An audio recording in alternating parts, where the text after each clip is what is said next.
এখন বন্ধুরা ইনস্টাগ্রামে ফলো আমাদের আসছে না বা ফলো বাড়ছে না, ঠিক আছে? তো এই সমস্যাটা কিন্তু সমস্যার সমাধান করতে পারবেন শুধুমাত্র এই ভিডিওটা দেখলে। ভিডিও না দেখলে স্কিপ করলে একচুয়ালি বুঝবেন না, ঠিক আছে? তাই বলবো, বন্ধুদেরকে রিকোয়েস্ট করব অবশ্যই এই ভিডিওটা সম্পূর্ণ কন্টিনিউ করবেন আর টেক ওয়াইটি শোফেন ইউটিউব চ্যানেলটিকে অবশ্যই সাবস্ক্রাইব করে রাখবেন, ওকে? কারণ পরবর্তী ভিডিওর নোটিফিকেশন আপনারা পেয়ে যাবেন। তো দেখুন বন্ধুরা, এখানে আমার মাত্র 162টা ফলো আর আমি ফলো করেছি 246 জনকে।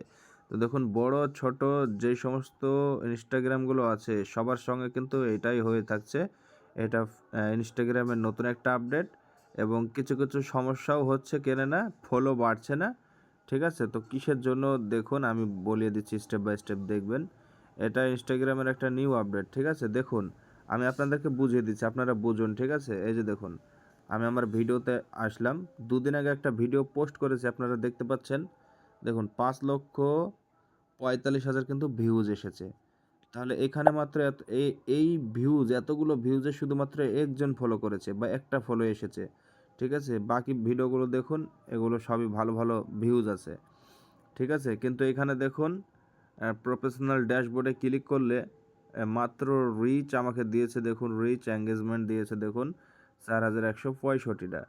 এখানে যত বেশি রিচ হবে, এঙ্গেজমেন্ট হবে, তত কিন্তু ভালো। আর দেখুন, আপনাদেরকে আমি দেখিয়ে দিচ্ছি ফলো কয়জন করেছে।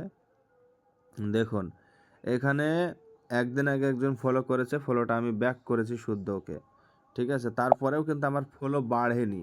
ফলো করেছে ঠিকই, কিন্তু ফলোটা দেখাচ্ছে না, ঠিক আছে? তো বলবো এটা একটা ইস্যু চলছে ইনস্টাগ্রামের, বা আপনি হয়তো বসে আছেন, ভিডিও আপলোড করেন না, আপনার ইনস্টাগ্রামটা স্পামিংয়ে চলে গেছে, ঠিক আছে? তাই বলবো বন্ধুরা, ডেলি রেগুলার ভিডিও আপলোড করবেন, নইলে ঠিক আমার মতোই হবেন, ঠিক আছে? আর দেখুন, এই সমস্যাটার জন্য অবশ্যই আপনাদেরকে একটা রিপোর্ট জানাতে হবে। সেই জন্য আপনারা এখানে ক্লিক করে দিবেন। প্রথমে এখানকার একটা স্ক্রিনশট নিয়ে নেবেন, আপনাদের যে প্রবলেম, এখানকার একটি স্ক্রিনশট নিয়ে একদম শেষের দিকে যাবেন, গিয়ে হেল্পে ক্লিক করে দেখুন এখানে উপরে রিপোর্টের প্রবলেম, আপনাদের ফলোর সমস্যার জন্য একটা রিপোর্ট করে দিবেন, ঠিক আছে? যাতে করে ইনস্টাগ্রামের কাছে চলে যায়। আর অবশ্যই ফেসবুকের ডেটাটা ইনস্টাগ্রামের ডেটাটা ক্লিয়ার করে দিবেন। ক্লিয়ার করে দিয়ে আবারও লগ ইন করবেন, ঠিক আছে? আর যদি ফেসবুকের সঙ্গে লগ ইন থাকে তাহলে তো কোনো ব্যাপারই নেই, ওকে? ফেসবুকের সাথে ইনস্টাগ্রামে যদি অ্যাড থাকে কোনো ব্যাপারই নেই, লগ ইন করার কোনো প্রয়োজন নেই, লগ আউট করার। আপনারা অবশ্যই একটা রিপোর্ট জানিয়ে দেবেন, আপনাদের সমস্যাটা আশা করি ঠিক হয়ে যাবে।